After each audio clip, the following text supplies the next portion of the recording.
I'm joined now from Denver by Chris Miser via Skype. He's an unmanned aircraft systems specialist and a former Air Force officer. He's also the owner of a company that makes and sells drones. I want to thank you so much for being here to talk more about the news surrounding drones. So Chris, why don't I start with these reports out of Paris. For a person who's in the business like yourself, how are you viewing these stories that are emanating from Paris? Well, we see a lot of this, and this is traditionally related to the hobbyists out there who are just doing this as a hobby, and they're making poor decisions. They're not the professional people using these systems for business purposes.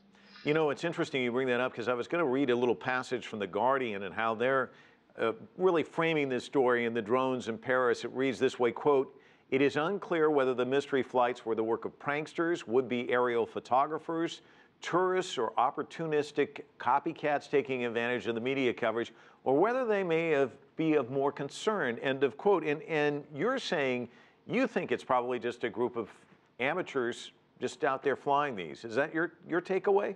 Looking at the past performance of where these incidents or stunts occur, that tends to be what it is. Similar to the event at the White House was a hobbyist that was just not doing what he should have been doing, and wasn't paying attention and just made a poor decision.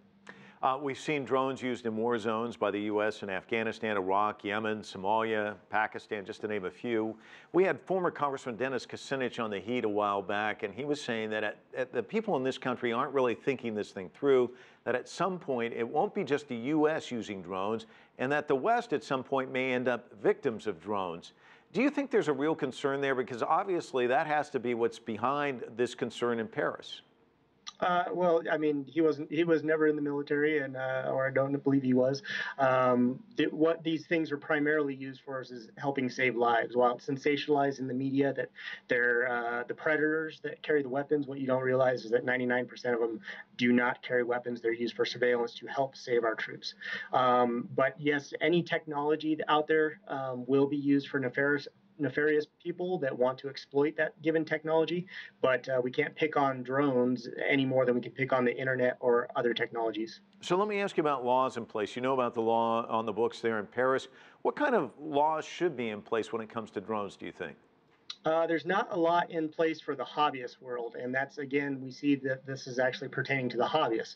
In the U.S., we can't fly as a business. However, we can take our exact same equipment, and if we're not doing it for business-related purposes, then I'm a hobbyist and I can fly without any rules whatsoever.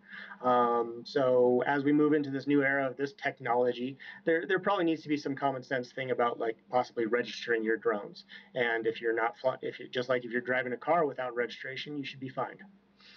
How easy is it to get a drone? Obviously, you sell these, so you would know. And while the military aspect certainly gets all the headlines, I know your drones are being used to help protect animals and anti-poaching efforts in Africa. Talk to me about the different applications, because I think you brought it up yourself. Most people just focused on military applications, not really thinking about how drones can be used in other ways. There's a huge potential benefit in the civil sector and public safety sector by using drones. But the primary reason is what they do in the military, and they help save lives. So if we bring those same technologies to the civil sector, and we'll talk public safety, anti-poaching, where we have search and rescues that are going on or wildfires burning, where we can be deploying drones and we're helping save lives, we can do it a whole lot cheaper than we do with manned aircraft. It's about at least 10 times as much as expensive to fly a manned aircraft it does a drone, and that's the reason we'd be using these systems. Chris, do you feel like the industry's misunderstood? I think there's a lot of hysteria out there, and it's just a lack of knowledge on what the difference is between drone A and drone B, and also the hobbyist to professional markets. So it's just a new technology, and there's going to be a teething period. All right, Chris, thanks so much for joining us from Denver. Appreciate it.